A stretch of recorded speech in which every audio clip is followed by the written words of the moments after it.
Te adoramos y te damos gracias, Dios mío, por esta noche, Dios mío. Queremos presentarte, Dios mío, a tus siervos, Dios mío, Padre, para que tú los utilices conforme tú quieras, Señor. Para que nos hablen, Dios mío, Padre, y lo tomemos nosotros en cuenta, Dios mío, Padre. Y te damos gracias por todas las cosas, en nombre de Jesús. Amén. Señor y Padre Celestial, gracias te da mi vida y mi alma, Señor, por permitirme estar aquí, Señor. Porque esto es para tu gloria, Señor, y para ti, Señor. El único propósito que tenemos, Padre Celestial, es de conocerte más, Señor. Prepara nuestros corazones, Señor. Prepara nuestros campos, Padre Celestial, para que tu palabra... Bendícenos. Tu palabra es perfecta y santa, Señor. Te pido por los que van a ministrar tu palabra, Señor, para que tú les uses como nunca antes les has utilizado, Señor, que sean claros, Padre, y eficaces para tu obra, Señor. Bendice la visita que nos han traído, Señor, estos jóvenes. Bendícelos en gran manera, ellos y sus casas, y todo que nos has presentado en tus benditas manos, en el nombre de Jesús. Amén. Hermano Arturo, si eres tan amable. Te adoramos. Señor, te damos gracias en esta noche, Padre, porque nos permites adorarte. Gracias, Rey de la Gloria, por mis hermanos aquí presentes, Señor, bendícelos. Bendice sus casas, sus hogares, y todo lo que toquen sea prosperado en tu nombre. Bendice esta noche. Te rogamos en esta noche, Padre, que seas tú, Padre, quien dirijas este programa, Dios mío. Que nos des entendimiento, Señor, para poder entender tu palabra, y que nos des conocimiento para retenerla, Dios mío. Gracias, eterno Dios, por estas noches tan bendecidas, Señor. Y que seas tú, Padre eterno, quien dirija, Dios mío. Y todo te lo dejo presentado en el nombre de Jesús. Amén. Amén. Gloria al Señor. Aleluya. Estamos a aire ya. Sí. Buenas noches, hermanos, que Dios os bendiga.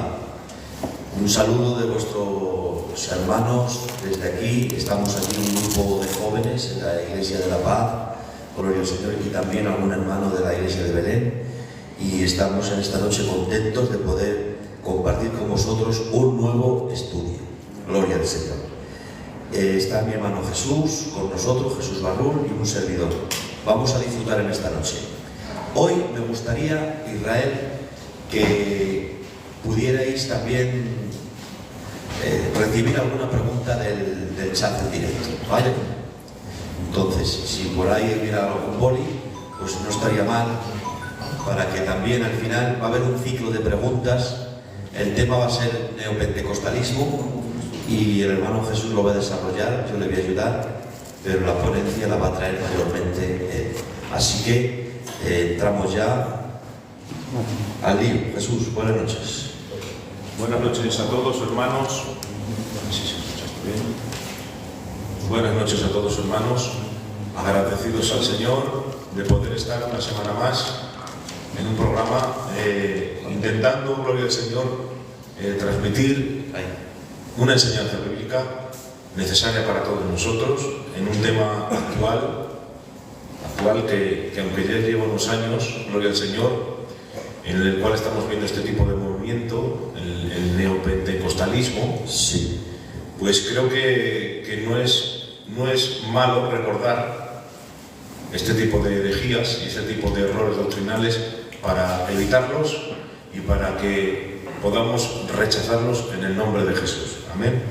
Agradecido al Señor de estar con el Josué en la iglesia preciosa y querida de La Paz, con todos los hermanos que habéis venido, y agradecido al Señor de todos los que os habéis conectado ahí, porque sé por la fe que Dios en esta noche nos va a utilizar, no por nuestro mérito, sino por la necesidad que hay de que la iglesia sea bendecida y enriquecida con su palabra. Gloria al Señor. Bueno, el término neopentecostal es un nuevo pentecostalismo. Es decir, nosotros, la Iglesia Evangélica Filadelfia, somos pentecostales. Se entiende por pentecostales pues que creemos en los dones del Espíritu, la vigencia de los dones del Espíritu, don de lengua, don de profecía, etcétera, etcétera. Nosotros somos continuistas, creemos en los dones del Espíritu y creemos que los dones están operativos y vigentes. De alguna manera a eso también lo llaman carismáticos. Podemos decir que somos carismáticos y pentecostales. Pero cuando hablamos de neopentecostalismo, estamos hablando de un extremo, ¿vale? Un extremo y un abuso en los dones y algunas doctrinas que no se pueden llamar ni siquiera doctrinas, sino que son más bien filosofías humanistas que no están basadas en la palabra del Señor. Algunas de estas filosofías humanistas, que no doctrinas, vuelvo a repetir, tienen su origen en el ocultismo. Aquí hay un sincretismo es una mezcla entre lo cristiano, lo bíblico y prácticas que vienen del mundo del ocultismo y que se han descubierto, y a lo largo del programa lo vamos a desarrollar, porque el Señor se ha ido infiltrando en la Iglesia. Satanás se viste como ángel de luz y ha tratado pues de desviar a la Iglesia de las Escrituras y del orden de las Escrituras. Todo el aporte bíblico que estas personas utilizan para justificar o para basar las doctrinas o las filosofías neopentecostales totalmente son sacadas de contexto, manipuladas y torcidas. No hay peso, no hay un ancla, no hay un agarre seguro para defender este tipo de doctrinas. Y además tengo que decir que son muy atractivas, porque las doctrinas del neopentecostalismo son muy atractivas porque endiosan al hombre lo entronizan. Es humanismo disfrazado de cristianismo. El ungido, yo soy el ungido, yo tengo la autoridad, yo tengo el poder, Dios me ha puesto para ser cabeza y no cola, Dios me ha puesto para no tener pobreza, para tener salud, para tener riqueza. Todas estas ideas son humanismo disfrazado de cristianismo. Centran a los hombres, estas doctrinas, en el humanismo. Decreta, confiesa, declara. Todas estas doctrinas convierten a Dios en un súbdito del hombre y de sus caprichos. Utilizan la oración de fe como una palabra mágica, la cual hace que Dios sea obediente del hombre. Y Dios no está para obedecer nuestros caprichos, ni la fe que Dios nos ha dado está para alcanzar todo lo que queremos, porque hay cosas que Dios ha determinado que no van a suceder. Gloria al Señor, porque ante todo está Dios soberano y su voluntad. Si os parece, Josué, entramos en algún tema. Bueno, hablaba de la confesión. Hay una doctrina que se llama confesión positiva, ¿vale? Esta doctrina tiene su base, vamos a leerlo.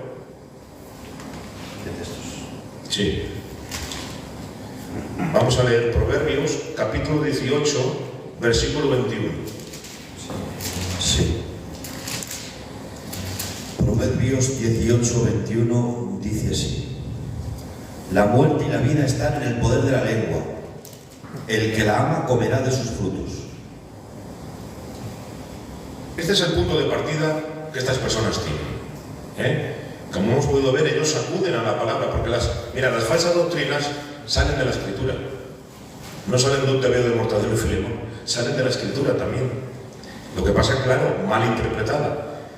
La muerte y la vida, dice Proverbios 18, 21, están en el poder de la lengua, y el que la ama comerá de sus frutos. Y ahora estos maestros neopentecostales, estos profetas, falsos profetas neopentecostales, empiezan a predicar: confiesa tu sanidad,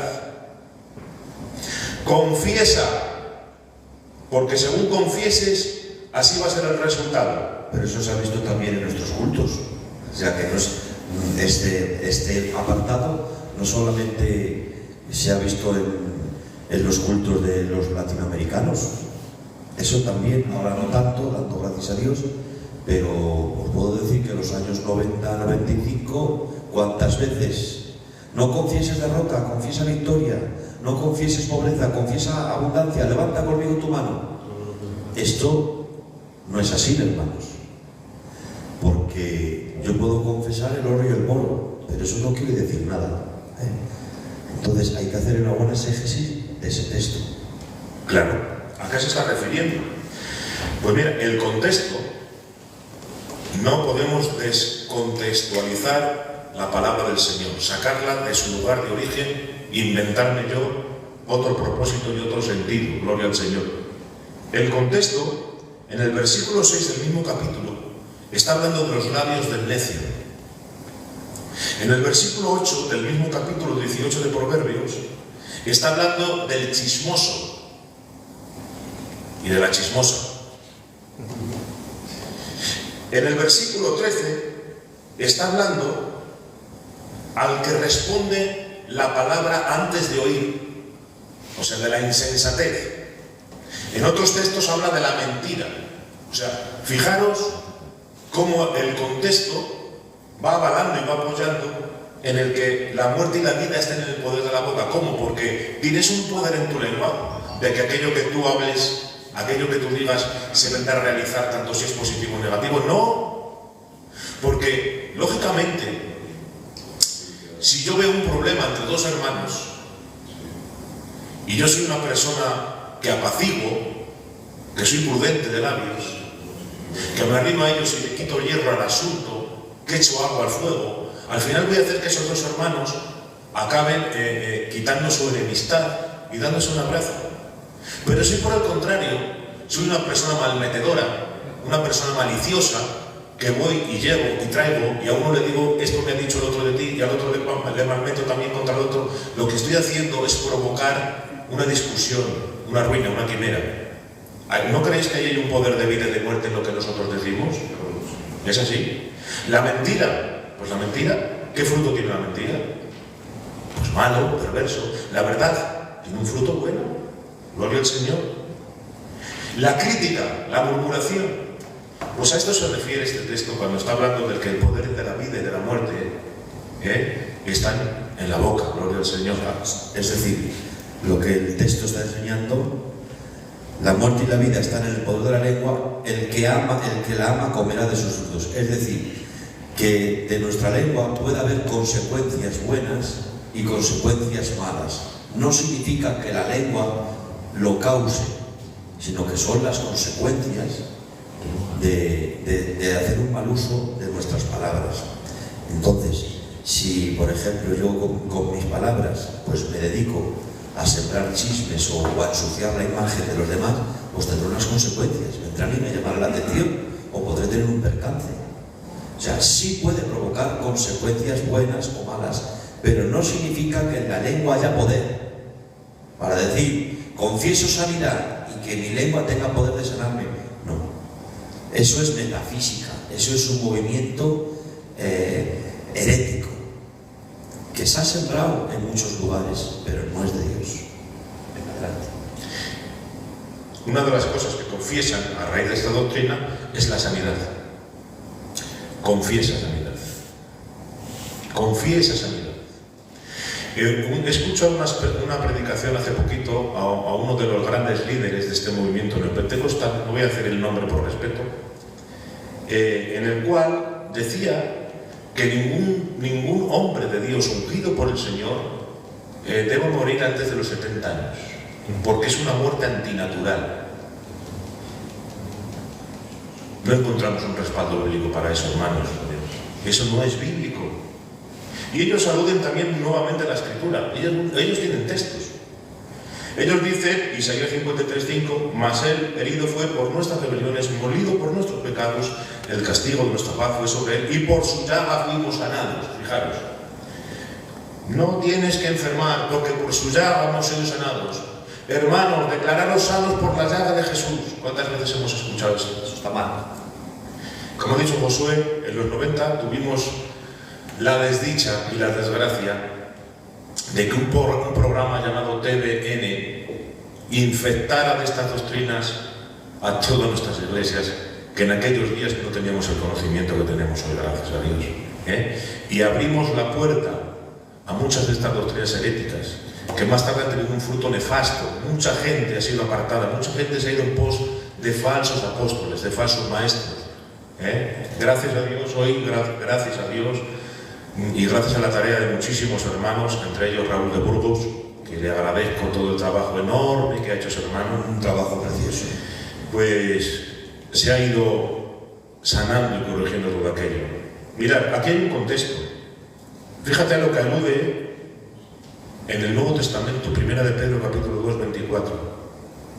Noten, y Él mismo, Jesús, llevó nuestros pecados en su cuerpo sobre la cruz. ¿Veis? Pecados en su cuerpo sobre la cruz, a fin de que muramos al pecado y vivamos a la justicia, porque por sus heridas fuisteis sanados. Fijaros que Pedro no hace una relación entre las enfermedades físicas, sino que lo que enlaza el texto de Isaías con Primera de Pedro es en la enfermedad de una manera, ¿cómo diríamos? Espiritual. Lo espiritualiza, eso es. Espiritualiza y lo lleva a que el pecado es una enfermedad que está, y por ella Jesucristo murió en la cruz. ¿Por cuántos años, hermanos?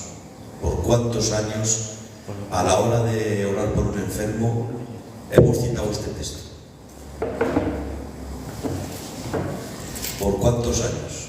Yo reconozco que he citado este texto cuando oro por un enfermo, pero si hacemos una exégesis correcta, como está enseñando Jesús, cuando en Isaías 53 dice, y por su llaga fuimos nosotros curados, en Primera de Pedro aclara que no está hablando de la enfermedad física, sino de la enfermedad espiritual que trae el pecado. ¿Podemos citar el texto otra vez de Primera de Pedro, Jesús? Sí. Y Él mismo llevó nuestros pecados en su cuerpo sobre la cruz, a fin de que muramos al pecado y vivamos a la justicia, porque por sus heridas fuisteis sanados. Aplica el texto de Isaías 53, lo aplica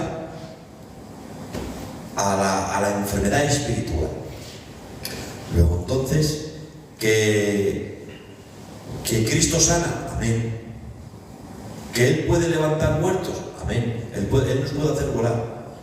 Pero ese texto no significa, porque si no, ¿cuántas veces hemos orado y se ha aplicado ese texto y la gente ha partido para el cielo, no ha sanado? ¿Qué pasa? ¿Que falla la sangre de Cristo? ¿Fallan las heridas del Calvario? ¿Que no todos se sanan? No, ese texto no falla, porque todo aquel que recibe a Cristo es limpiado de la enfermedad espiritual del pecado. El texto, la Biblia, se cumple al 100%. Ahora, si yo lo malinterpreto, eso ya no es problema ni de Dios ni de su palabra, es problema de nosotros que sacamos del contexto lo escrito. Adelante. No podemos esperar que todo aquel que se convierta no vaya a enfermar jamás. Entonces, no envejecemos, no morimos. Está establecido, como dice la Escritura, Juan 16:33, así como está establecido que los hombres mueran una sola vez. Está establecido que los hombres mueran una sola vez. Mientras estemos en este cuerpo de carne y en esta vida terrenal, hay un proceso que se llama envejecimiento. El Señor Jesucristo nos dijo, en el mundo tendréis aflicción. El texto que he leído era el anterior. Está establecido que los hombres mueran una sola vez. Es Hebreos 9:26, perdón. Juan 16:33 dice, estas cosas os he hablado para que en mí tengáis paz. En el mundo tendréis aflicción, pero confiad. Yo he venido al mundo, el mundo, por vivir en esta tierra que es una tierra caída, y por vivir en un cuerpo con una naturaleza caída, porque el Señor, que se marchita, que está establecido, que vamos a envejecer, que vamos a enfermar, y que Cristo nos lo advirtió, que íbamos a tener estas aflicciones y otra, gloria al Señor. Por eso Santiago 5:14 nos dice, ¿está alguno enfermo entre vosotros? Es una causa natural que el apóstol Santiago identifica como normal. Está hablando una iglesia. ¿Está alguno enfermo entre vosotros? Es algo natural. Llame a los ancianos de la iglesia y oren por él, ungiéndole con aceite en el nombre del Señor. Podríamos orar por los enfermos. Y creemos que Dios sana, pero no en el sentido generalizado de que todo el que oremos por él, que venga Cristo, va a ser sanado, no. Está la voluntad de Dios. Hay un proceso en la vida del creyente, en la vez que partimos de esta tierra, y cuando venga el Señor Jesucristo y nos dé esos cuerpos de gloria, glorificados, como está todo destinado por Él, predestinado por Él, jamás vamos a enfermar. Vamos a estar en un cielo nuevo, una tierra nueva. Eso sí que lo creo. Eso sí que está establecido por el Señor, donde no va a haber sufrimiento, ni llanto, ni dolor, ni enfermedad, ni hospitales, ni cementerios. Esa es la promesa que tenemos en el nombre del Señor Jesucristo. Amén. Hay un texto que dice, y esta es la confianza que tenemos en Dios, que si pedimos alguna cosa conforme a su voluntad, Él nos oye. Es decir, hermanos, que nuestras oraciones tienen que estar sometidas siempre a la voluntad de Dios. ¿Nosotros tenemos que orar? Claro que sí, porque no sabemos cuál es la voluntad de Dios. Por eso oramos, para comprobar qué quiere Dios hacer. Pero en nuestras oraciones no podemos hacer de Dios nuestro siervo, porque estos de la confesión positiva ponen a Dios por siervo y ellos se ponen como soberanos. No, el soberano es Dios y los siervos somos nosotros. Entonces siempre nuestras oraciones deben de ser con humildad, con ruegos, con súplicas, no con exigencias, no con decretos, no con declaramientos, sino hay que acercarnos a Dios con humildad, con un temor reverente, como dice la Biblia, con ruegos, con súplicas, hacer oraciones, y siempre nuestras oraciones tienen que estar sometidas a la voluntad de Dios, porque nuestras oraciones no están diseñadas para cambiar la voluntad de Dios, sino para aliarnos con ella. Porque si nuestras oraciones están para cambiar la voluntad de Dios, entonces Dios sería en nuestras manos una marioneta. ¿No? Nuestras oraciones están para que entremos en su voluntad y para que active y para que de alguna forma Dios abra sus manos de lo que Él ha decretado o quiere hacer. Porque hay cosas que Dios quiere hacerlas, pero ha establecido el medio para llevarlas a cabo. ¿Y el medio cuál es?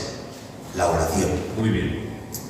Entonces, como no solamente Dios decreta los fines, sino que también decreta los medios, entonces, tiene Dios, por ejemplo, 10 cosas para realizar, 10 propósitos en la iglesia, pero esos propósitos Dios ha decretado en algo que llaman los teólogos armonía de voluntades. Es decir, que Dios no aísla la voluntad humana y quiere moverse y manifestarse a través de las oraciones de los santos, para que nos aliemos con su propósito. Entonces, el interruptor es la oración, pero la oración activa lo que Él quiere hacer, no lo que Él no quiere hacer. La oración no está para pelear con Dios, y aunque te tires de rodillas, aunque te revuelques, aunque te des cabezazos, si Dios no lo quiere hacer, tu oración no va a cambiar nada. Ahora, si está en su voluntad de Dios, de alguna forma, nuestras oraciones se alían con los propósitos eterno de Dios. Y lo que Él quiere hacer, estaba esperando que me lo pidieras. Lo que pasa es que yo he decretado en medio de la oración para que os alineéis con mi propósito, para que os pongáis de mi lado y digas: Señor, muévete con fuerza. Señor, lo que tú has querido hacer, tus propósitos, Señor, muévete, manifiéstate, Señor, hágase tu voluntad. Y ahora Dios se complace en cómo nos conectamos y nos aliamos con su voluntad. Entonces, la oración es el detonante, el interruptor que activa lo que Dios ha decretado hacer, no lo que Él no quiere hacer. Adelante, Jesús. De alguna manera lo que Josué está enseñando y viene a decirnos, que en su soberanía Dios ha determinado que algunas cosas ocurran en la medida que oramos. Exacto. ¿Vale? Riquezas y éxito. Dios no te ha hecho para ser pobre, hermano. Declara que eres rico. Pon la mano en el Mercedes que está ahí aparcado y decláralo, que el dinero de los impíos es para ti. He escuchado eso 1000 veces, lo he escuchado.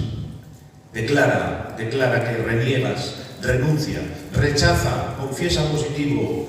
Mis hijos van a ser arquitectos, mis hijos van a ser millonarios. No, es que lo predican así. Es que este mensaje lo promueve. Cuando el Evangelio es todo lo contrario, porque lo que promueve este tipo de Evangelio es ambición, es materialismo. Y la Biblia nos dice que el reino de los cielos no consiste en comida ni en bebida, o sea, no es materialista. Que busquemos primeramente el reino de Dios y su justicia. Una vez un hermano le dijo a otro: vamos al coche que te has comprado. ¿Qué pedazo de coche te has comprado? Y le dijo el hermano: esto es para los que son del reino, para los que están buscando el reino. ¿Y sabe lo que le dijo el hermano? No, hermanos, No confundas el reino con la añadidura. Muy bien. La añadidura es lo que Dios te quiere dar. Un buen coche, una buena casa. Hay que luchar por ello. Y hay que anhelarlo y hay que orar por ello. ¿Es malo que tengas un buen coche? ¿Es malo que tengas prosperidad? No.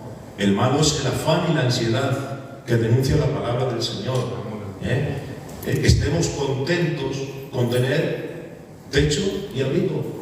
Porque la raíz de todos los males, dice la Escritura, es el amor al dinero. Y este evangelio centraliza al hombre en el materialismo, en el afán, en la ansiedad, en el amor al dinero. Y luego, como contrapartida, pues es mentira, que al final la gente queda frustrada y renegada con Dios. ¿Sabes por qué? Porque el único que prospera es el apóstol. Porque el medio que utilizan es el diezmo. Pacta. ¿Quieres prosperidad? Fijaros qué perversión. ¿Quieres sanidad? Dinero al canto. ¿Quieres que Dios te sane? Siembra. Siembra una semilla de $100. Siembra una semilla de 500 euros. O sea, que Dios es una máquina tragaperras hechas y de vez en cuando sale la especial del milagro. Eso es lo que convierte a Dios. No, y luego, claro, como no te sales, tienen para todo. Te faltó fe. No tuviste fe. Pobrecito. Y la consecuencia es que mucha gente queda frustrada, engañada, porque pone su confianza en un hombre que es un lobo rapaz. Dice la Escritura que por avaricia harán mercadería de vosotros. Y hacen mercadería, verdadera mercadería, hermanos. Ha habido un famoso apostolobo de estos que se ha divorciado recientemente, que no se saben los millones que tiene que repartir con la apostoloba. Ella ahora también se ha casado con otro. Dice que Dios se lo ha dicho. Dice algo la Biblia, que no recuerdo muy bien el texto. Dice como que son como las olas del mar que espuman su propia vergüenza, algo así, ¿no? Fieras olas del mar, que espuman su propia vergüenza. Tienen los ojos llenos de adulterio, no se sacian de pecar. De alguna manera estos apostólogos se les ve. A la larga se le ve sus vidas. Salta la liebre, siempre les pillan en algo feo, en algo malo. Que el Señor reprenda la obra de Satanás, que confunde a tanta gente. Pacta, diezma, para que te sane el Señor. O sea, compras al Señor el milagro. ¿Puedes comprar al Señor un milagro? Ruego, súplica, clamor, eso es lo que está establecido en la Escritura. Dice que en los días de su carne Jesucristo fue oído a causa de su temor reverente, esa reverencia que él lo que oraba. Padre, en el Getsemaní, si es posible, pasa de mí esta copa, pero no sea mi voluntad sino la tuya. Ruego, súplica, clamor. No, aquí no pactes, no siembres. Eso es lo que nos está diciendo la Biblia. No exijas al Señor, no le compres al Señor el dinero con milagro. Y que el hombre no puede pactar. El hombre, el ser humano, ¿qué es el ser humano para que pacte con un Dios soberano? No puede pactar el hombre, eso es antibíblico. Ahora bien, Dios ha hecho pactos con el hombre, sí. El pacto de la gracia, el nuevo pacto, el pacto de la ley mosaica, Dios. Entonces, hermano Josué, las promesas son promesas. Hay promesas en la Biblia. Honra a Jehová con las primicias de tus bienes y tus lagares rebosarán de mosto. Entonces, cuando el hombre pues se dispone en esas promesas y busca a Dios y ofrenda para Dios, hay bendición, pero la bendición no siempre no tiene que estar solamente relacionada con el dinero. Dios te puede bendecir de diversas formas. Te puede dar paz en tu matrimonio, puede bendecirte espiritualmente con tus hijos, te puede prosperar en muchas áreas. No debemos de las promesas de Dios, no solamente nos tiene que ir siempre en la cabeza, venga, que si yo ofrendo para el Señor, mañana me gano 1000 euros. No tiene por qué ser así. Entonces, este falso evangelio lo que hace es promover una visión terrenal y materialista para que el hombre ponga la mirada en las cosas de la tierra y no en la mirada en las cosas de Dios. Pero la Biblia dice que nuestra ciudadanía no es de aquí, que nuestra ciudadanía es de allí. Dice, no hagáis tesoros en la tierra donde la polilla y el orín corrompen, haceos tesoros en el cielo. Por lo tanto, esta visión que trata de filtrar este falso evangelio, que te afinques aquí, que busques lo material, que te olvides de lo espiritual, que busques lo temporal, que te olvides de lo eterno. Y nosotros, hermanos, no debemos de afincarnos aquí, porque cielo y tierra pasará, mas su palabra no pasará. Así que creo que el tema es muy necesario, muy importante, y después habrá un ciclo de preguntas, aunque vamos a dejar a Jesús, creo que tiene más cosas. Hay unos cuantos detalles. Mirad, ¿cómo es el modus operandi o la forma de obrar? De cómo obran estas personas, cómo logran llegar a la gente, cómo les captan tan rápido a la gente. ¿Sabes lo que utilizan? Nuestro propio ego. Nuestro propio ego. Si quieres manipular a una persona, inflale y te lo metes en el bolsillo. Y parece que estos falsos apóstoles y maestros se lo han aprendido de memoria esto. Y empiezan, miren lo que dice 2 de Pedro capítulo 2 versículo 3: y por avaricia harán mercadería de vosotros con palabras fingidas. Palabras fingidas. Adulación.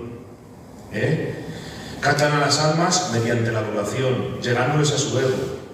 Dios me dijo que te iba a llevar a las naciones. Oh, hermanito, Dios me dijo que tienes un ministerio profético tremendo. Aquí no fluyes porque estás en medio de un espíritu religioso. No te comprenden, te envidian, no fluyes porque te envidian, porque eres un ungido.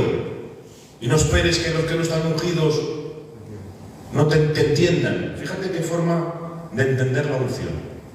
O sea, ya hasta la unción la utilizan en el ego, en el humanismo. El ungido es el que está a otro nivel. Tú estás a otro nivel, hermanito. ¿Cuánta gente he visto así? Que eran preciosos, sencillos. De repente han escuchado un mensaje de estos. Oye, que se han creído los ungidos, que se han creído que tienen un nivel espiritual muy grande, que están encerrados entre cuatro paredes entre religiosos que no les dejan prosperar ni avanzar. Pues claro, para ellos el ministerio es una plataforma de su éxito, porque es su orgullo lo que está involucrado en el ministerio, y utiliza la unción. Y nosotros tenemos la unción del Santo. Amén. ¿Cuál es la unción, hermanos? ¿Quién es una persona ungida? Pues alguien que ha sido soñado por el Espíritu Santo y tiene al Espíritu Santo. No es la unción, no es algo místico, no es un aura mística que te envuelve, un atractivo, no es una grandiosidad que te eleva, un brillo en la cara como Moisés. Que no, un ungido es una persona con fallos y con errores, con una naturaleza caída, pero que ha dicho sí a Cristo y ha sido sellado por el Espíritu Santo y tiene la unción del Santo, la unción de Cristo. Así es. Además de que la terminología, vosotros tenéis la unción, es una terminología antiguo testamentaria. Cuando ordenaban a un sacerdote o a un rey, se le ungía con aceite para un oficio específico. Ahora la Biblia dice que la Iglesia es un reino, una congregación de sacerdotes. Y la unción que ha derramado en los creyentes es el Espíritu Santo como agente morador permanente. Y ahora nosotros somos sacerdotes de la gracia porque podemos interceder a Dios sin necesidad de que medie ningún hombre. Y todos hemos sido ungidos. No hay uno más ungido que otro. La unción no admite grados. O eres ungido o no eres ungido. No es más ungido un predicador elocuente que una anciana viuda que se sienta en el último banco. La misma unción que tiene la anciana viuda la tiene un gran predicador, porque la unción no es un efecto, es una persona, y es el Espíritu Santo. Amén. Dice, vosotros, 1 de Juan 2:20, tenéis la unción del Santo. Y el contexto histórico de ese texto es que proliferaba en los tiempos del apóstol Juan el gnosticismo, que enseñaba que hay un conocimiento más elevado que lo tiene Dios reservado para gente de una élite superior, con un conocimiento superior, que gente con poco conocimiento no puede recibir ese nivel de unción. Y ahora el apóstol San Juan derriba eso y dice, ¿pero qué decís? Dice, vosotros tenéis la unción del Santo y no tenéis necesidad de que nadie os enseñe las cosas, porque el Espíritu Santo ha sido dado a todos una vez y para siempre. Ahora bien, otra cosa es la llenura. Cuando vemos que alguien es usado por Dios de una forma maravillosa y que el Espíritu Santo fluye a través de él con sus dones, no es que esté más ungido, es que el hermano está más lleno. Porque la unción no admite grados, pero la llenura sí. La unción se recibe una vez y para siempre cuando tú tienes al Espíritu Santo, pero la llenura no, la llenura admite grados, porque ya depende de la rendición y de la voluntad rendida de cada creyente. Hay hermanos que buscan mucho a Dios y son más llenos, y hay hermanos que buscamos menos a Dios y somos menos llenos. Por eso, en unos fluyen más los dones, en otros fluyen menos. ¿Por qué? Porque la llenura admite grados. Dice la Biblia que Jesús comenzó su ministerio en el Espíritu Santo, dice, y finalizó en el poder del Espíritu Santo. Entonces, esas terminologías, ¿el hermano está ungido? No, el hermano está lleno, porque ungidos somos todos. Adelante, Jesús. Mirad, una de las cosas que son peligrosas es el endiosamiento que se hacen a sí mismos estos líderes neopentecostales. Hay una doctrina que se llama la doctrina de la paternidad que ellos tienen. Esa doctrina, o esa filosofía, porque no es doctrina, pues alude a unos cuantos textos que dicen que Él es el padre de obra, el que engendró en la fe. Y como es el padre de obra, según ellos, dicen que el padre de obra, los hijos le deben sumisión, respeto, obediencia y algo que lo llaman la honra al padre. ¿Cuál es la honra al padre? Pues obediencia ciega y dinerito. Todo gira en torno al dinerito. Don Dinero, poderoso caballero Don Dinero. ¿Quieres tener? Porque ellos dicen que el que no honra al padre queda excluido de la cobertura. Ellos dicen, fíjate, se ponen en el lugar de Dios. Nosotros estamos bajo la sombra de sus alas. Él nos guarda, somos sus hijos. Tenemos su cobertura, la cobertura del Espíritu Santo. Tenemos la protección contra los demonios, contra los ataques de Satanás. Contra este mundo tenemos la protección de Dios. Eso dice la Escritura. Sin embargo, esto dice que la cobertura la dan ellos. Como sois mis hijos, yo os doy cobertura. ¿A cambio de qué? De la honra. De que me deis dinero y de que me obedezcáis. Y hay un famoso apostolobo que él dice y cuenta un testimonio que hubo alguien que después de abrir una iglesia con él no estuvo de acuerdo con él y que se marchó de su cobertura con la iglesia entera. Y él cuenta, muy orgulloso, que de vez en cuando él tiene una unción para decretar juicio. Fíjate bien, el chantaje emocional. Les meten miedo, Esto no es broma. Yo hace unos años, tenía unos parientes, unas familias que estaban en ese camino. Y yo les hablaba, y ellos tenían pánico. Y me decían, no hables así, pero no hables así, no hables así. Tenían miedo a hablar porque había una coacción desde el púlpito por parte de ellos. Si me contradecís, si no me ofrendáis, os quito mi cobertura. Y como os quite mi cobertura, los demonios os van a atacar. La pobreza va a venir a vuestras vidas. Y él dice, uno de estos apostólogos dice, el que se fue de mí, el que negó mi cobertura y se marchó con la iglesia, de vez en cuando yo tengo una unción que Dios me da de decretar juicios. Y decreté un juicio y a esa persona cayó enferma y le cortaron las 2 piernas. O sea, fíjate qué clase de manipulación para sacar dinero a la gente. Luego también, claro, es que muchos dicen, pero si es que mira los milagros que hacen, mira las sanidades que hacen. Hombre, 3 veces se descubrió a otro falso apostologos de estos levantar a la misma paralítica. en 3 campañas diferentes. 3 veces. 3 veces. Una ocasión que decían que había caído polvo de oro, va a caer polvo de oro. Se había subido una persona al aire acondicionado y había hecho un montón de brillantina. En un culto en directo de una famosa misión, muy famosa, hubo alguien que dijo que iba a convertir el agua en vino. Y ahora no sé qué hizo, que en el vaso rojo, todo el mundo levantando las manos, llenando la estrada de billetes. Luego se descubrió que hay un líquido con un tinte que es aparentemente invisible, un colorante, que pone roja el agua. Estas estrategias tienen estos prodigios señales mentirosos. Y cuando no te voy a decir algo, Satanás también tiene poder para hacer milagros. Y todo aquello que está desviado de la palabra del Señor y que desvía a la gente del genuino y verdadero evangelio, cuidado, cuidado. Por eso nuestro fundamento no está en señales y prodigios y milagros. Nuestro fundamento está en la palabra del Señor. Amén, amén. Y cuando encontramos que hay alguien que hace prodigios, señales... Mira, yo estoy viendo ahí, estoy ahora con algo, Josué, que me está generando muchas dudas. La profecía no es adivinación, Claro. A mí que me saquen a alguien del último lugar del culto, le pongan aquí, que vengan todos los hijos y adivinen cómo son sus hijos, su nombre. Eso, ¿en qué lugar se centra la Escritura? ¿Dónde está la profecía ahí? ¿Dónde está? ¿Qué propósito tiene? Por otra parte, ahora mismo es muy fácil. Yo soy la vida de todos vosotros. Cualquiera que tenga una red social, ahora que ponemos hasta la comida, la cena, donde vamos, donde sabemos todo de todo, porque nosotros mismos nos bucabamos, lo decimos nosotros.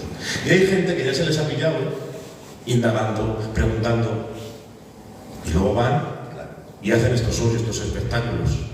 Que no significa, hermanos, que nosotros no creamos ni en la profecía ni en los dones. Lo que sí, estamos en contra del mal uso y de sacar fuera de contexto la profecía. ¿Creemos en la profecía? Sí, pero dentro del orden que ha dejado la palabra. La palabra nos enseña que la profecía es para edificación, consolación y exhortación. No es para decirme si voy a tener un niño o una niña. Para eso están las ecografías de los ginecólogos. No es para decirme con quién me tengo que casar. La profecía está diseñada para traer un mensaje a la congregación de edificación. Una persona que está pasando por un mal momento y necesita un mensaje de edificación, de consuelo, pero también de exhortación, decirle, pero tú no te pares, búscame.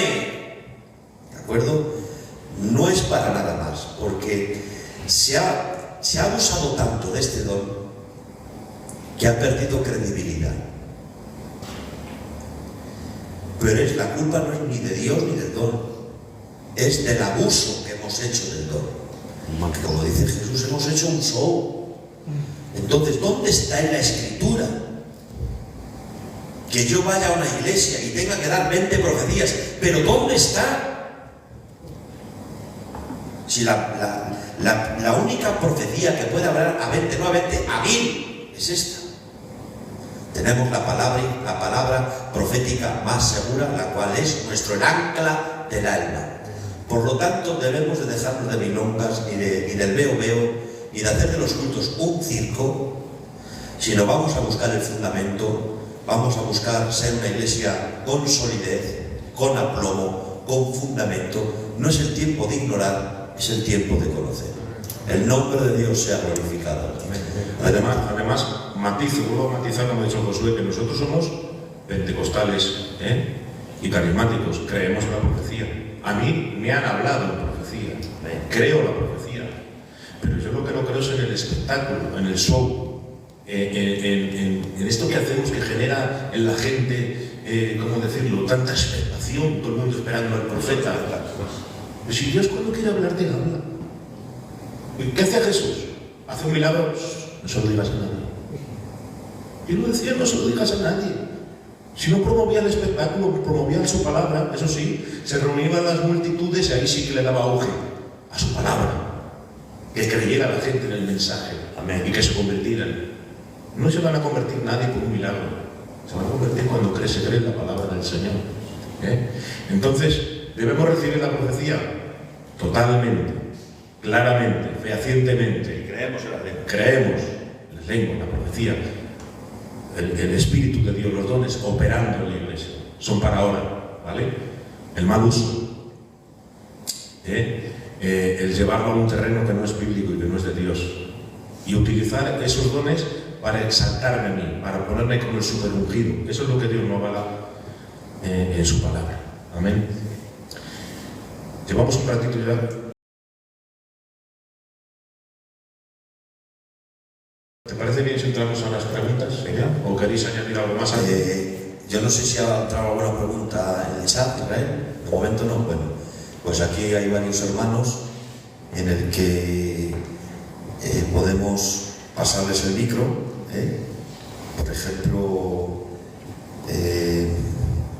puede empezar el hermano, mismamente el hermano Arturo. ¿Tienes alguna pregunta? Pasa por aquí, coges el micro para que escuchen los hermanos. Pasa por aquí, Arturo.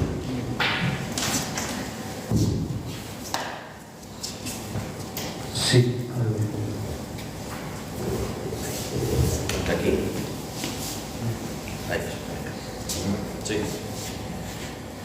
Mi pregunta es, ¿podemos usar aceite para ahuyentar a los demonios, para bendecir nuestras casas, etcétera, etcétera?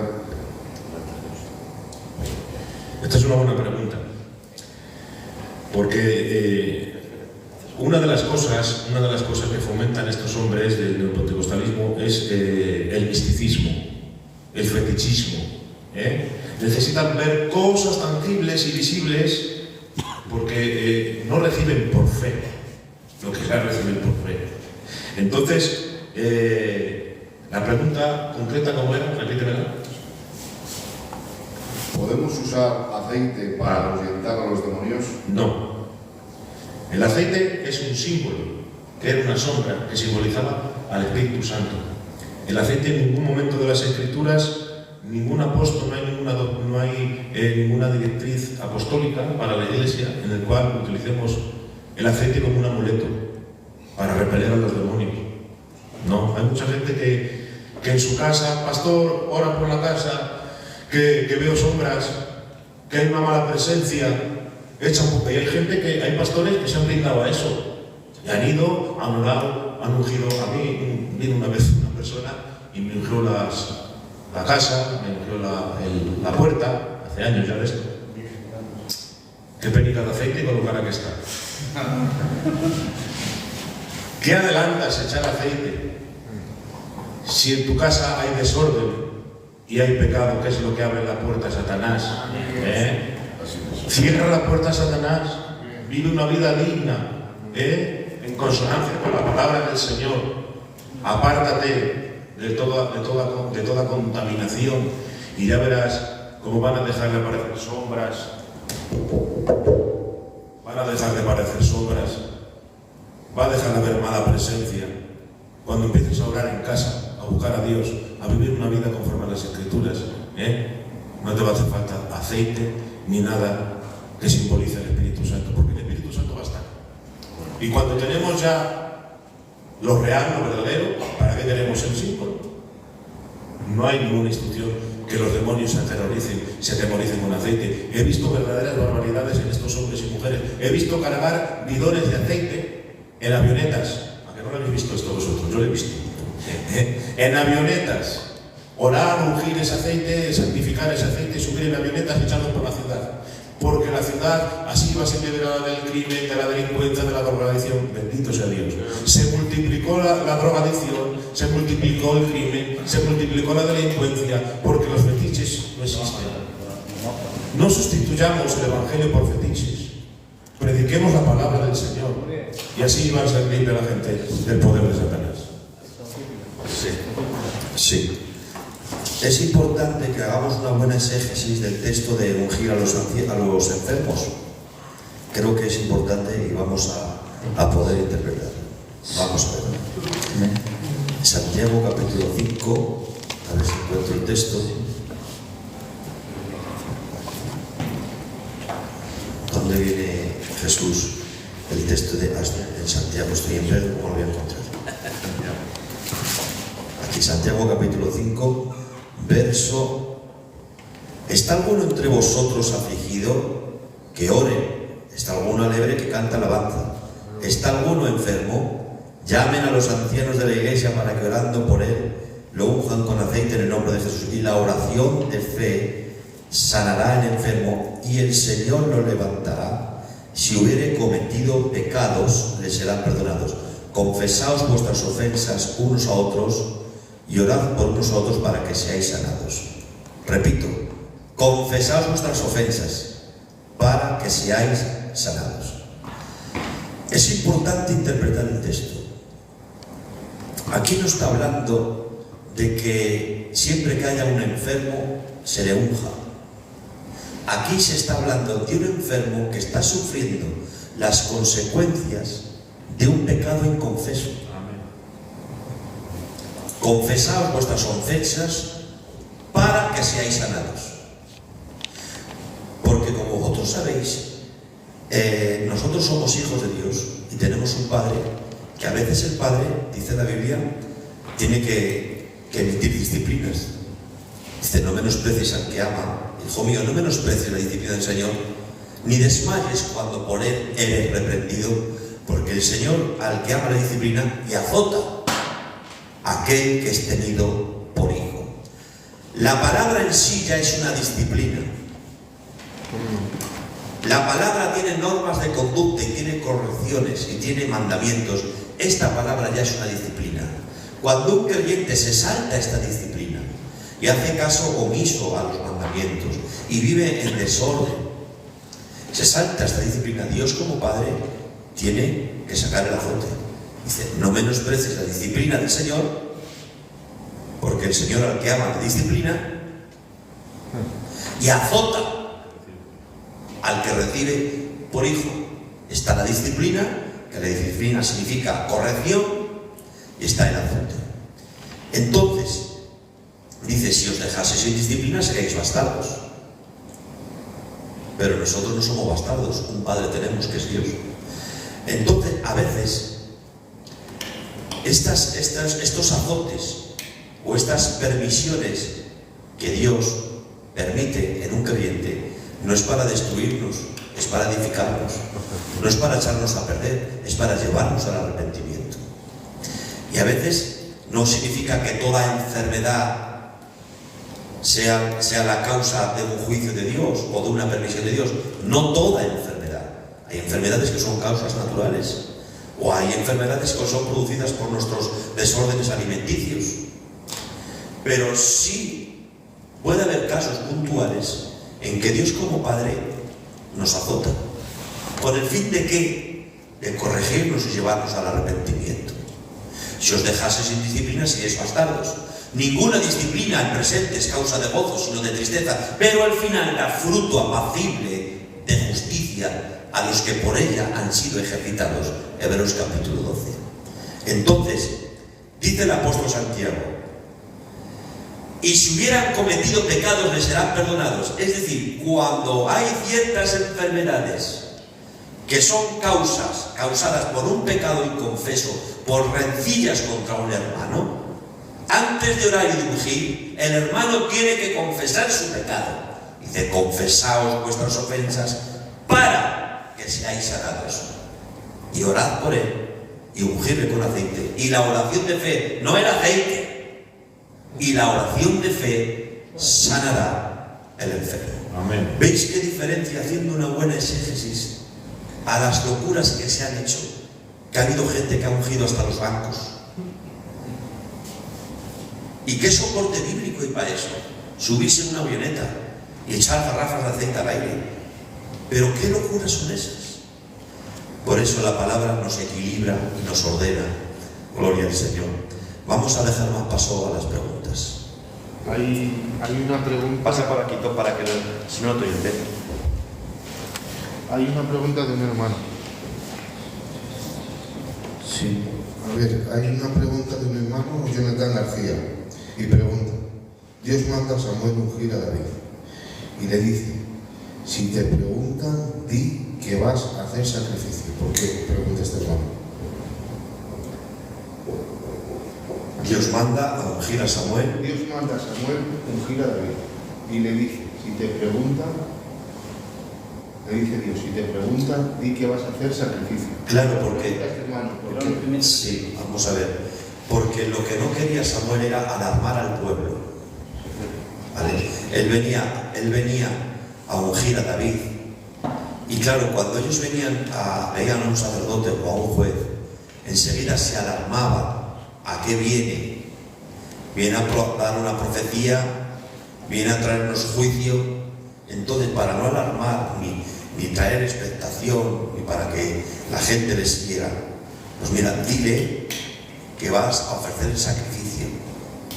No es que mintiera el profeta, sino que era una forma de aplacar, de no levantar el polvo, de que el pueblo no se alarmase por la llegada de Samuel. Porque la unción de David fue hecha muy en la intimidad, no fue algo como cuando van a ungir a un rey delante del pueblo. Daros cuenta que había un rey en el trono, que era Saúl. Entonces no podía hacer Samuel de la unción una provocación al rey Saúl. Por eso fue una unción muy discreta en la casa de su padre, para no generar expectación ni traer alarma. Por eso es la causa. Di que vas a ofrecer sacrificio, que no se alarmen, que estén tranquilos, que no vengo a traer profecía de juicio, que no vengo aquí a desmantelar. Discreción. Era para hacer las cosas discretamente. Adelante, ¿más preguntas? Los que vais a hacer preguntas, no os sentéis. Arturo, Tom, ¿tienes ahí el micro? Sí, pero se escucha bien. Una pregunta: ¿puede un cristiano ser poseído? Venga, Jesús. Repite la pregunta porque no la he escuchado. Nos pregunta el hermano Tom que si puede un cristiano ser poseído. Esta es una doctrina o una filosofía que tienen también estos hombres del neopentecostalismo, la demonización del creyente. Creen que ellos, que hay gente, que los cristianos podemos tener áreas en nuestra vida demonizadas. De alguna manera separan lo que es indivisible, porque somos cuerpo, alma y espíritu, y no puede pertenecer mi alma y mi espíritu a Dios y mi cuerpo a Satanás. No hay esa división. O somos todo de Dios o somos todo del maligno. Otra cosa nos dice la Escritura, que qué concordia tiene Cristo con Belial, el templo de Dios y los ídolos. ¡Qué concordia! No, jamás. En nosotros habita el Espíritu Santo, nos ha sellado. El sello es símbolo de pertenencia. Somos propiedad privada de Cristo. Y dice Santiago que el Espíritu que Dios ha hecho morar en nosotros nos anhela celosamente. No te comparte con nadie. Nada, no puede entrar Satanás. Puede influenciar, eso sí. Puede influenciar. ¿Cómo influencia? A través de los sentidos. A través de lo que ves. A través de lo que oyes. Satanás te influencia. ¿Dónde es el punto donde quiere llegar Satanás? A tu naturaleza caída. A estimular tu naturaleza caída por medio de los sentidos, para generar en ti comportamientos, patrones de conducta, sentimientos, deseos, porque sabe de qué materia estamos hechos. Pero no te va a poseer, no puede poseerte, porque está el Espíritu de Dios en tu vida. ¿Vale? No hay aval bíblico para todo eso. Adelante. Gloria a Dios. Otra pregunta. ¿Podemos atar a los demonios? ¿Podemos dirigirnos a Satanás con amenazas y menosprecio como una manera de hacer guerra espiritual? Bueno, pues aquí es un tema que me encanta. Esta pregunta que has hecho me encanta, ¿vale? Porque es muy importante. ¿No habéis escuchado muchas veces en los púlpitos, en nuestra ignorancia: hay que machacar la cabeza al diablo? Todos amén. Al coro dice, machácalo, machácalo, machácalo con su poder. Para que lo escuche Satanás, gloria a Dios. Para que lo escuche Satanás, di gloria a Dios. O sea, Ya no es para que lo escuche Dios. todo esto parte de una falsa doctrina que es la falsa guerra espiritual. Hay una falsa guerra espiritual. Aquí se ha convertido, se han hecho verdaderas barbaridades, pero verdaderas barbaridades. Reuniones en las cuales eso parecía una reunión, no sé cómo catalogarla, de espiritistas, totalmente. Ponían una silla en el medio, en la cual hacían un simbolismo como que estaba en un demonio, y ahora cada uno, te reprendo, te ato, te machaco, te maldigo, te mala esta tengas, mala esta tengas. Solo le faltaban echar maldiciones. Eso había que hacer una reunión. ¿Y qué dice la Escritura? Porque a nosotros lo que nos interesa es la Escritura. Mirad lo que dice la Escritura. Esto es importantísimo, por favor. Pido atención porque creo que tenemos que salir de este problema. Segunda de Pedro, capítulo 2, versículo 10. Habla de unas personas y dice, y mayormente aquellos que, siguiendo la carne, andan en concupiscencia e inmundicia y desprecian el señorío, atrevidos y contumaces. No deben decir mal de las potestades superiores.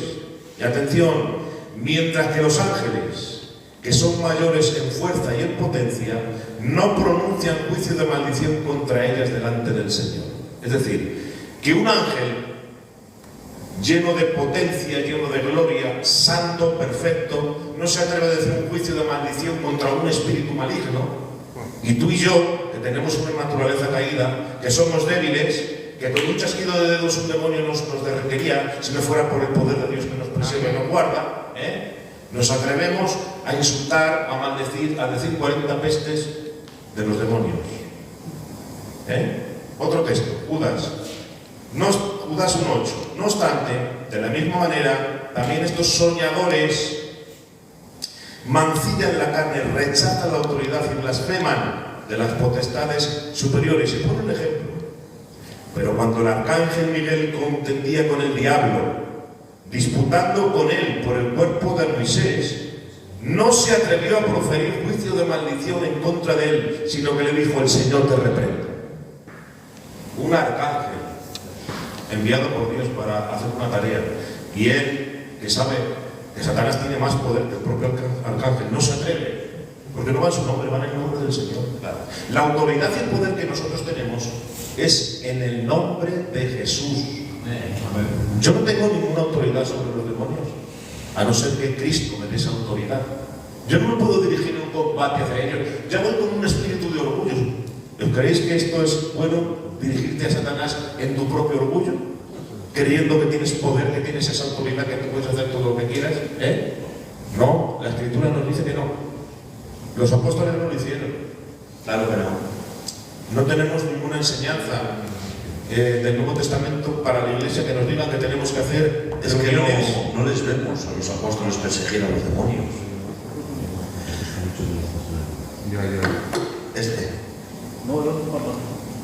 No vemos, a ver, aquí quiero decir algo muy importante. No vemos a los apóstoles ni a Cristo reprender al aire. Tenemos esta costumbre en una congregación de santos empezar a reprender, pero ¿a quién reprendes? ¿Cuándo reprendían los apóstoles o Jesús? Cuando tenían a un poseído manifestado delante de él. Cuando alguien se manifestaba, le libraba. Pero no antes, hermano. Reprender al aire, ¿pero por qué? En una congregación yo no creo, no por norma, puede ser que entre algún poseído, pero por norma, en una congregación está el Espíritu Santo. Entonces, ¿qué clase de guerra espiritual nosotros creemos? Nosotros no creemos en ese tipo de guerra espiritual en el que se han puesto grupos de intercesión, se han tirado noches enteras reprendiendo el diablo, reprendiendo las potestades superiores, haciendo cartomancia, cogiendo un mapa de España, reprendiendo los demonios de la nación fulana, reprendiendo los demonios de la nación mengana, reprendiendo el príncipe de Persia.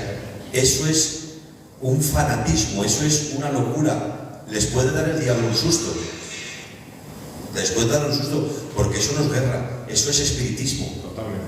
Eso es espiritismo puro y duro, y se están metiendo en terrenos pantanosos. Entonces, ¿cómo me dice la Biblia que yo tengo que hacer guerra espiritual? Someteos a Dios, resistid al diablo, y el diablo huirá de vosotros. El mayor repelente para los demonios es tu vida de santidad. No te va a hacer falta reprender a nadie. El mayor repelente de los demonios es tu sometimiento a las Escrituras, vivir en obediencia. Reprende, si se da la ocasión, reprende, vas a tener autoridad porque vives sometido. Amén. Había unos hijos de un tal Esteban, exorcistas ambulantes, que no conocían a Dios, pero escucharon que Pablo echaba fuera demonios y fueron donde un endemoniado, en el nombre del que predica Pablo, sal fuera.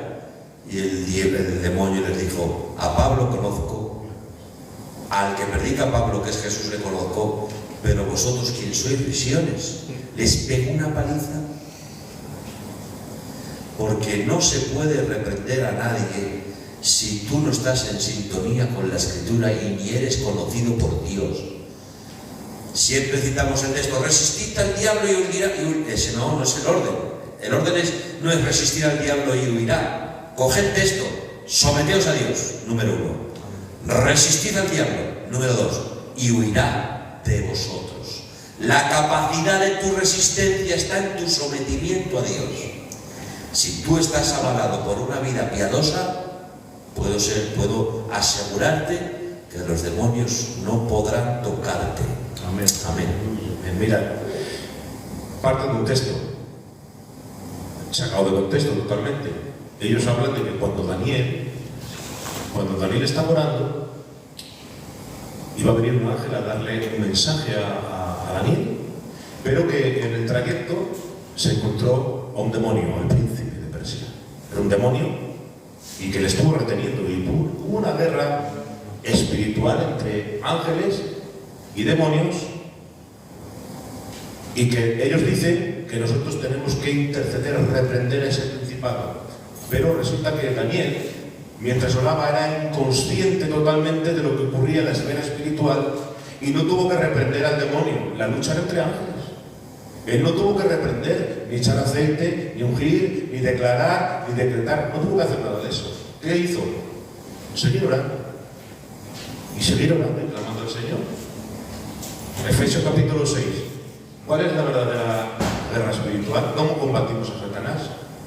En Efesios capítulo 6 lo dice: el escudo de la fe, la coraza de la justicia, la espada de la palabra, el apresto del evangelio, el yelmo de la salvación.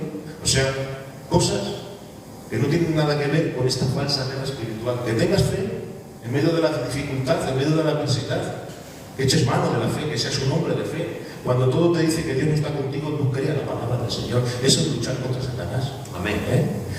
Que te ponga la coraza de justicia, que seas un hombre justo, que vive conforme a la justicia de la palabra del Señor.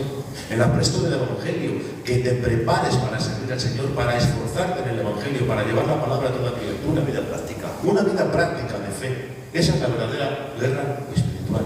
Aquí no valen misticismos ni valen historias. Amén. Han entrado unas preguntas de los hermanos que están... Coger un micro, que es que no se oye. Toma. A ver, están los hermanos en directo y están entrando preguntas. Y José dice: ¿qué diremos de las ovejas que son pastoreadas por estos lobos que habéis predicado, que habéis hablado? ¿Pecan por ignorancia o no conocieron a Dios?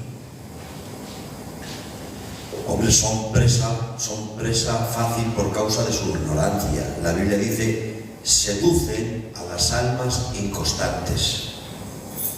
De ahí la importancia de vacunar al pueblo con la verdad. La gente ignorante es un blanco fácil. Vamos a ver, cuando hay una mente, yo venía diciendo a mis hermanos, cuando hay una mente que está virgen, en el sentido de que no tiene conocimiento, pues lo que le siembres enseguida va a crecer. Si le siembras cizaña y mala doctrina, como no tienen documentación, ni tienen formación bíblica, ni han sido discipuladas, pues le muestran 4 textos del Antiguo Testamento sacados de contexto. Por ejemplo, qué fácil es engañar. Si no diezmas está maldito. Mira lo que dice Malaquías: malditos sois porque me habéis robado en mis diezmos y mis ofrendas. Y ese texto, fuera de contexto, se lo enseñas a una persona que no está formada bíblicamente y se lo cree. Pero no, señor, no es así, porque ese es un texto que es del Antiguo Testamento. Ahora en Cristo hemos sido redimidos de la maldición de la ley, y ya el creyente no está bajo maldición por diezmar o no diezmar. El que quiera diezmar, que diezme, pero el que no diezma no por eso va a estar maldito. Te pongo este ejemplo para decirte que aquellas ovejas que están siendo, que son víctimas de estos falsos maestros, pues es por causa de su ignorancia. Si ellas escuchan en esta noche, que salgan de esas iglesias, que salgan y vayan a una iglesia donde se predique la palabra expositivamente, con una sana doctrina, que donde se haga una buena exégesis, que salgan de esas iglesias que lo único que buscan, siguen es el camino de Balaam, el lucro, llenar sus bolsillos, que salgan de esas iglesias. Más preguntas. Vale, aquí hay otro hermano, se llama Autos Pedro, y dice: para mover algún objeto, los espíritus tienen que tener cuerpo. ¿Para mover? Algún objeto, para mover sillas, mesas, por ejemplo, los espíritus tienen que tener cuerpo, pero el testamento. Es Autos Pedro. Es una pregunta muy difícil, porque no tenemos una constancia de ello en la Escritura. Satanás tiene mucho poder. ¿Hasta dónde llega el poder? O sea, no sabemos hasta dónde llega el poder. Lo que sí que tiene un poder en la mente de la persona que está poseída. Y ha habido mucha gente que estaba con una persona poseída y estaba viendo cosas, alucinaciones que le hacía ver Satanás, hablando con todos los respetos, vía bichos, vía que le salían por la boca bichos y cosas feas, y chillaba y alborotaba, y el otro que estaba a su lado no estaba viendo nada, Con esto no quiero decir, no me atrevo a decir que Satanás no tenga poder para mover una silla, puede ser. Tiene mucho poder. Claro que sí. O sea, lo que sí, a ver, la Biblia dice, cuando habla del anticristo, que vendrá con milagros mentirosos. Entonces, él es el padre de la mentira y nos puede hacer ver cosas que realmente no las hace o que son fruto de nuestra sugestión. Es que no sabemos, no tenemos un soporte bíblico para decirle, puede mover cosas, sabemos que tiene poder, sí, pero no tenemos un soporte bíblico. Igual puede, como que no puede, no sé. Yo particularmente, yo no he tenido ninguna experiencia de esas. A lo mejor alguien puede decir, pues sí, que yo estuve con una poseída y levantó un banco. No lo sé. Pero vamos, que pueda hacer eso o no lo pueda hacer ¿eso a qué equivale? No equivale a nada eso. Nosotros sabemos que el más poderoso es Dios. Amén. Por lo tanto, son preguntas, bueno, curiosas. Una cosa es ser un curioso y otra cosa es tener interés. Entonces, la curiosidad no nos lleva a ningún lado. El interés sí. Adelante. A ver, otro hermano, Antonio, has hablado hace un poco de Efesios 6 y pregunta: Efesios 6 dice que nuestra lucha no es contra carne ni sangre. ¿A qué lucha se refiere? La que tenemos diaria. Satanás quiere que nos involucremos en el mundo, que sigamos la corriente del príncipe de este mundo, que es Satanás, involucrarnos en el pecado. Esa es la lucha que tenemos. Tenemos una lucha contra el pecado, contra nuestra carne, contra Satanás, que nos quiere apartar del Señor. Y ya está, esa es la lucha que tenemos, hermano. Tenemos una lucha contra Satanás en el sentido de que nos quiere apartar del Señor, apartar de la fe, llenarnos de incredulidad y meternos en vicios, en cosas que no le agradan a la corriente de este mundo.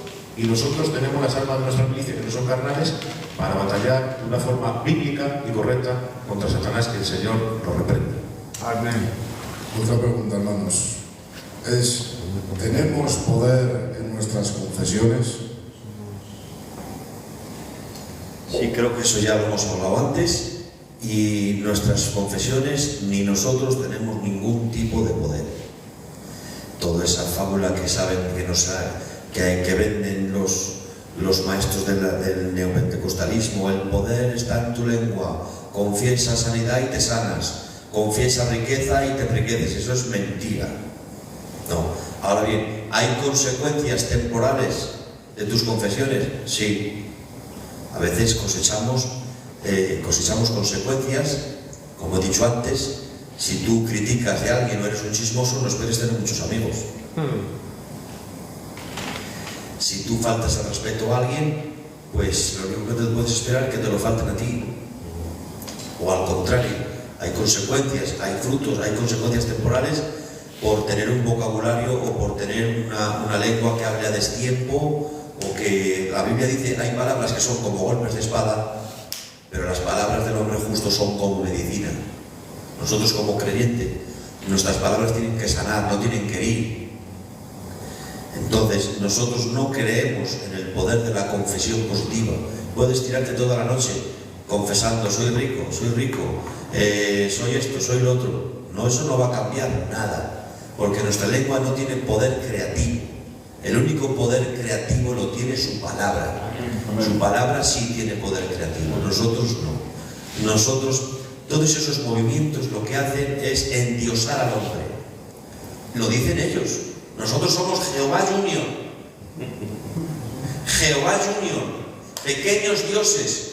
Ese evangelio quiere endiosar al hombre y hacer de Dios, que es nuestro sirviente. Ahora, lo que digas, Dios lo tiene que hacer.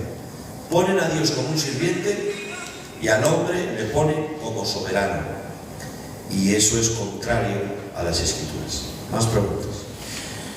La pregunta ¿es el apóstol un padre espiritual que nos da cobertura, protección y prosperidad? Sí, ya lo hemos comentado antes en la doctrina de la prosperidad. No.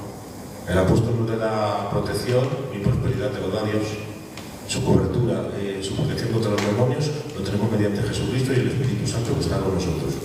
El apóstol, si es un buen apóstol bíblico, te puede edificar con el don que ha recibido de parte del Señor, simplemente más, nada más. Si es un apóstol malo, pues te va a desviar. O sea, es lo único que vas a conseguir del apóstol, y te va a sacar todo el dinero que tengas. Te va a quedar a pan pedir, y él se va a quedar gozando con su buen coche y sus jets privados y sus yates y sus vacaciones, y tú a trabajar la vendimia. Venga, seguimos. Tengo yo una, hombre. A ver, estamos acostumbrados a ver en nuestras iglesias, por internet y en nuestras iglesias, donde, a ver, al orar y a predicar, que la gente cae como en éxtasis, ¿vale? A ver si me entiendes. Sí, o sea, la pregunta es... La pregunta es, estamos viendo por redes sociales, en nuestras iglesias hemos visto, donde saltan, lanzan y los movimientos, ¿vale?, que hay, ¿es bíblico? Si es bíblico que cuando el predicador ore por alguien, la gente quede como en éxtasis. Esa es la pregunta, ¿no? Así, y luego cuando cae gloria de Dios, que se siente a Dios, que no es normal que hay gente... Y que si cuando alguien sienta la presencia de Dios, se descontrole. Exactamente. Vamos a ver. No es bíblico. Amén. No es bíblico caer en éxtasis. Eso no es bíblico. ¿Por qué? Porque nunca la presencia de Dios te deja fuera de control. La Biblia dice el espíritu está sujeto al profeta. Jamás Dios nos deja inconscientes. Eso ocurrió una vez en 2 de Corintios capítulo 12, una experiencia que el apóstol San Pablo tuvo con Dios. Dice, conozco a un hombre, no sé si en el cuerpo o fuera del cuerpo, que subió al tercer cielo, al paraíso de Dios, y le dio cosas que no les daba al hombre palabras para expresar. Eso ocurrió una vez, pero fue porque Dios tuvo un trato muy especial con el apóstol San Pablo. No por eso ahora podemos pensar como un hombre hace muchos años que vino por nuestras iglesias. ¿Quién quiere tener la experiencia de subir en espíritu al cielo? ¿O quién quiere tener la experiencia de bajar en espíritu al infierno? Y supuestamente le ponían las manos, la persona se desmoronaba y la dejaba en el suelo 10 minutos, ahora mismo está en el cielo. Pero qué milonga es esa, pero ¿quién es bueno, no es bíblico caer en el éxtasis, ni tampoco es bíblico que porque haya un culto de gloria y se te pongan las manos, empieces a descontrolarte, a hacer esparajismos. Tampoco es bíblico eso. Hay que tener dominio propio. Quebrántate todo lo que quieras. Adora a Dios todo lo que quieras. Que Dios te está bendiciendo todo lo que quieras. Pero si tú te descontrolas, eso es niñez, eso es infantilismo. El espíritu está sujeto al profeta. La Biblia dice, y todo lo que hagáis, hacerlo decentemente y con orden, porque nuestro Dios no es un Dios de confusión, nuestro Dios es un Dios de orden. Por eso la palabra nos educa hasta la forma de orar, y esas cosas, pues dando gracias a Dios, pues apenas ya se ven en nuestra obra. A lo mejor puede haber gente que está pensando o está diciendo, estos son bautistas. No. Esos están, el Espíritu Santo no lo deja mover. Es que si el Espíritu Santo se moviese en ese descontrol, sería un Dios de desorden. No se puede mover ahí Dios. Ahí actúa la sugestión, el devocionalismo extremo. Dios no se mueve en el descontrol. Vamos, digo yo, Jesús. Así es. De hecho, hasta los dones están legislados por Pablo. Pablo legisla los dones. Las profecías, no más de 2, ¿no? No más de 3. Eso es. Y por orden. Y que cuando se hablen lenguas, que no se haga un guirigay hablando en lenguas, el guirigay sigue haciendo. Que se pida interpretación, que anhelemos esos dones y que los pidamos al Señor para la edificación del cuerpo, pero no como una exaltación de las emociones. El objetivo no es la exaltación de las emociones, es la edificación del cuerpo a través de los dones. Estamos muy confundidos. Y hay mover del espíritu, por supuesto, pero tiene un propósito. Mira, en la Biblia nos encontramos también al apóstol Pedro, que dice que mientras le preparaban algo de comer, que tenía hambre, subió al terrado de la casa y ahí tuvo un éxtasis. Y en esa éxtasis vio un lienzo que descendió del cielo, con toda clase de animales, cuadrúpedos, reptiles, y una voz que le decía, Pedro, mata y come. Era un propósito del Señor, que le quería hacer ver que el Señor recibía también al pueblo gentil. Era un propósito. Ahora, como norma, este cuerpo físico es verdad que vemos en la Escritura que ante una presencia del Señor, el apóstol Juan cayó como muerto. Cayó como muerto el apóstol Juan. Isaías, cuando vio al Señor sentado en un trono y sublime, también como medio muerto. El cuerpo reacciona, tiene una serie de reacciones, pero lo que nunca va a hacer el Señor es quitar tu conciencia, es desconectar tu cerebro. Eso no lo va a hacer el Señor, eso lo hace Satanás. Eso sí lo hace Satanás y los medios que anulan la voluntad del hombre. Dios jamás va a anular nuestra voluntad. Aquí yo estoy con Josué, que interviene mucho la emoción, las emociones a flor de piel, la gente que sugestiona. Porque ahora mismo apagamos la luz, el Rubén se pone a tocar una melodía melancólica y como no te estrenan en el mercado, para que no te sales llorando. Porque somos fácilmente manipulables. Ahora, con esto no quiero decir que todas las emociones no sean genuinas ni de Dios, porque Dios toca también las fibras del alma. y nos quebranta, y a veces sientes un gozo de que tienes que reír, pero esos desórdenes, esos aspavientos. Yo he visto en una plaza de toros hace tiempo que fuimos a ver a un hombre de estas características, mujeres dando vueltas como peonzas, con todo el respeto, con las faldas al aire, viéndose de todo, en una plaza con 20.000 personas, ahí va una, ahí va otra, eso ya era. ¿Qué es eso, hermano? ¿Dónde está ahí el orden? ¿Dónde está ahí el orden? Entonces, el episodio que acaba de nombrar Jesús muy bien, de que Pedro tuvo un éxtasis, pero fue ¿con qué propósito? Para que fuese a ministrar a los gentiles, porque si Dios no tiene ese trato con él, Pedro era un judío, es dándole esa visión y va donde Cornelio, y Cornelio le tiene que decir, va Pedro y dice, ¿qué queréis, hermanos? Me ha dicho el Señor que venga. Pues mira, es que he visto esto, y un ángel me ha dicho, ya le dice Pedro, ahora entiendo, ahora, ¿y la visión que te da? O sea, es dándole la visión, y estaba Pedro reacio, por tan judío que era. Entonces fue un trato puntual que Dios tuvo con Pedro, un trato puntual que Dios tuvo con Pablo, apóstoles del Cordero. Pero no podemos coger esos episodios para enseñar que Dios, como norma, un creyente que se mete en ayuno puede caer en éxtasis. Que no, hermanos, que son casos puntuales que Dios ha tratado con apóstoles del Cordero, con un propósito definido para que ministraran a los gentiles. Entonces, creo que ha quedado claro. ¿Hay alguna pregunta más? Y hay una.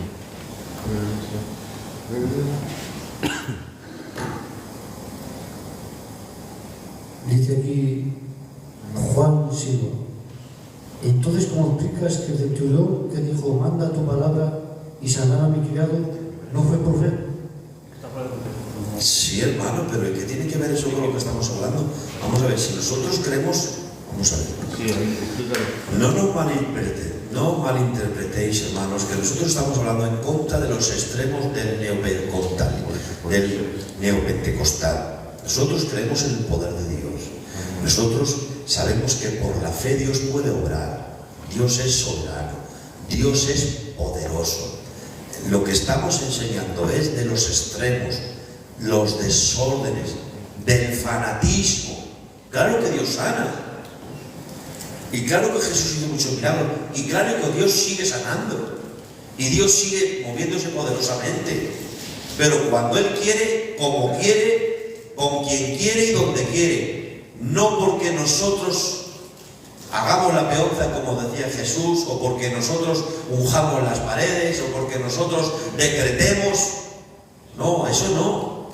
Entonces nosotros creemos en los milagros y creemos en los 5 ministerios y creemos que los dones fluyen, pero como quiere, donde quiere y siempre dentro del orden que Él ha regido en su palabra. ¿Más preguntas? Arturo, ¿hay alguna más? Sí. Toma.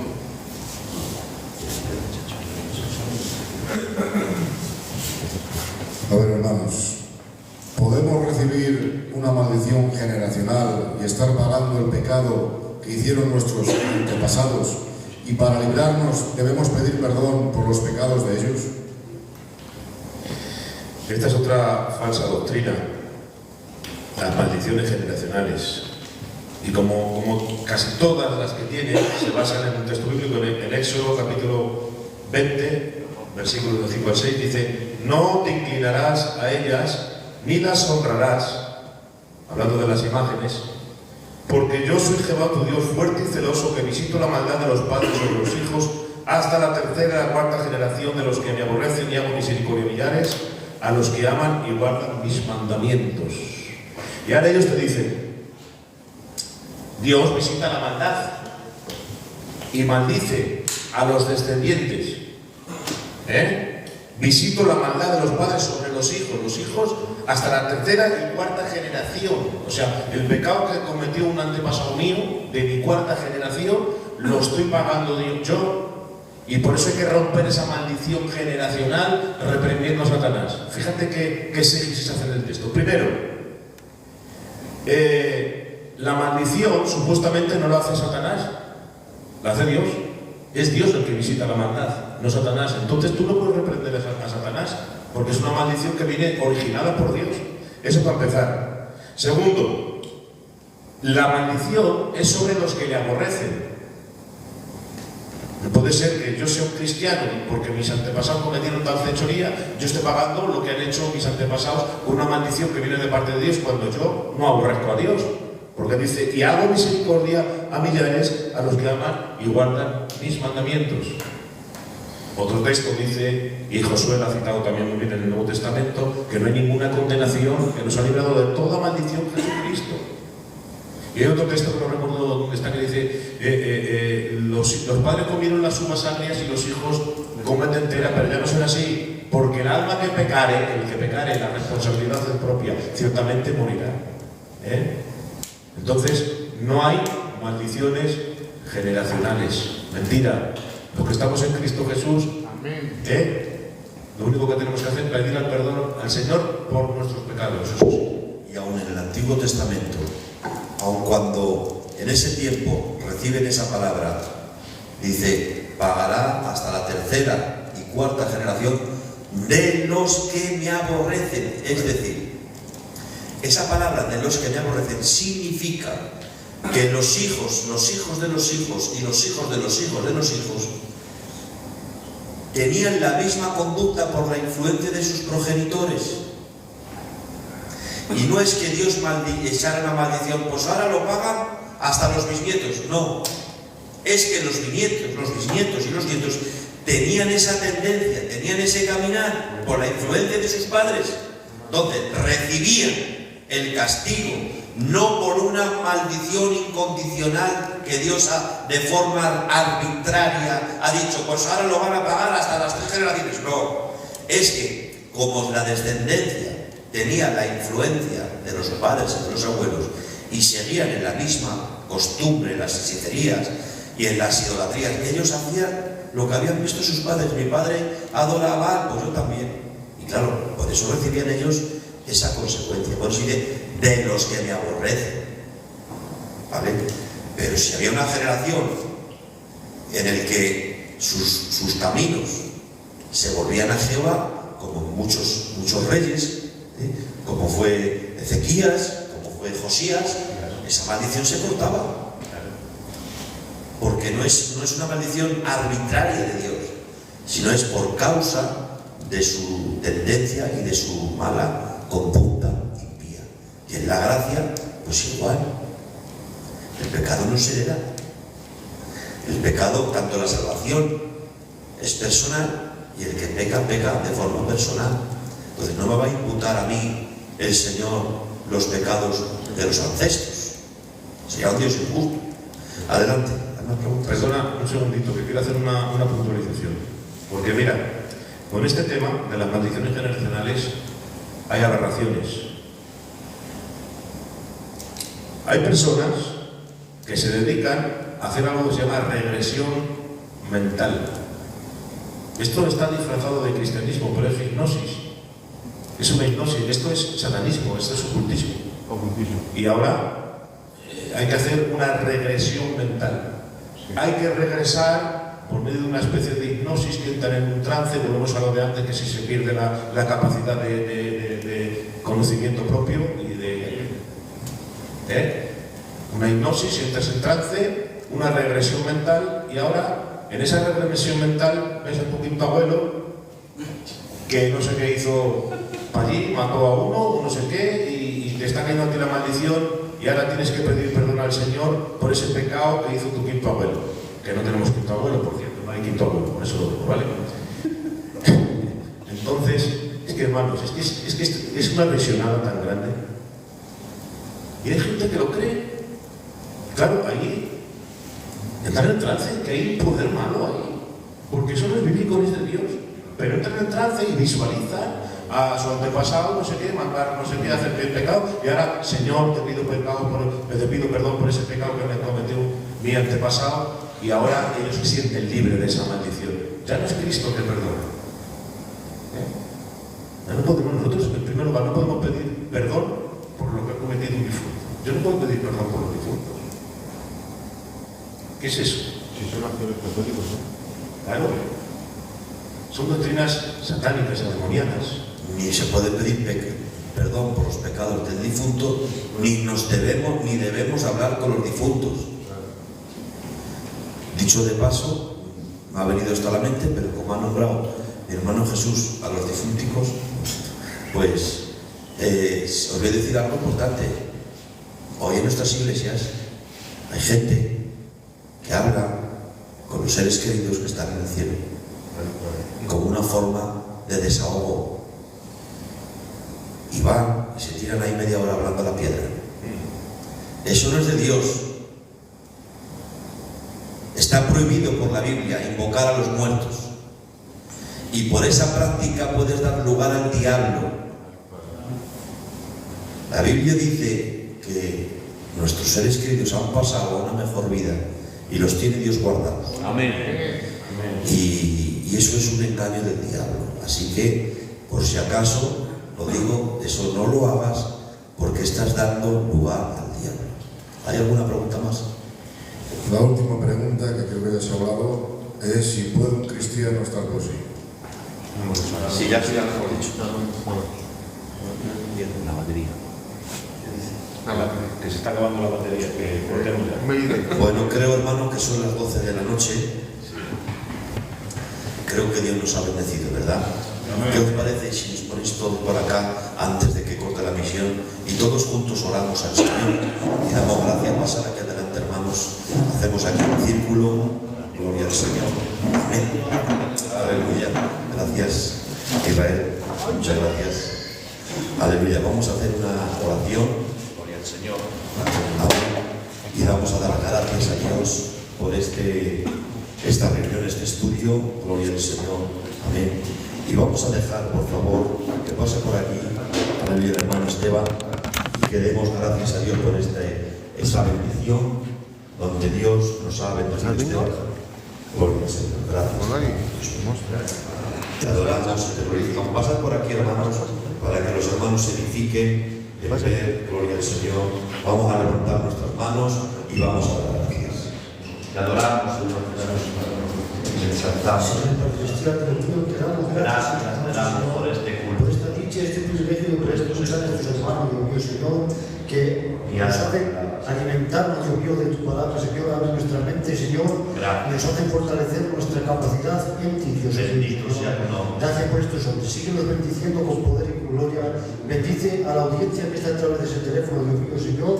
Llégate a ellos, a su corazón, Dios mío, Señor. Bendícenos con poder y con gloria y capacítanos, Dios mío, por medio de esta palabra que han predicado mis hermanos, Señor. Gracias por todo, Señor, y síguenos bendiciendo en el nombre de Jesús. Amén. Que Dios os bendiga. Amén.